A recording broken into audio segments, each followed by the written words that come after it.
Dito kabayan, magandang araw mga kabayan, magandang gabi. So ang problema nito kabayan, yung bumper. So bagong bumper yan, so bagong retainer din, bago din tong cover nya.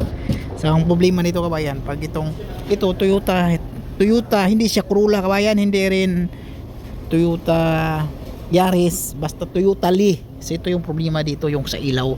So ito kahit hindi bangga yan, so kabilang side, tingnan natin ha. Yung clip na to, mahina talaga siya, kunting diferensya lang.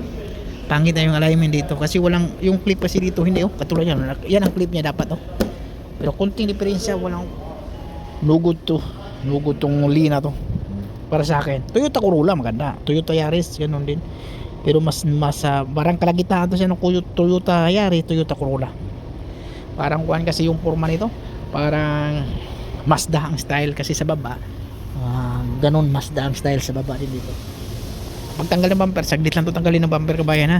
So ito, clip lang to, tapos ito naka-clip na yan, tapos 10mm na yung baba, lahat.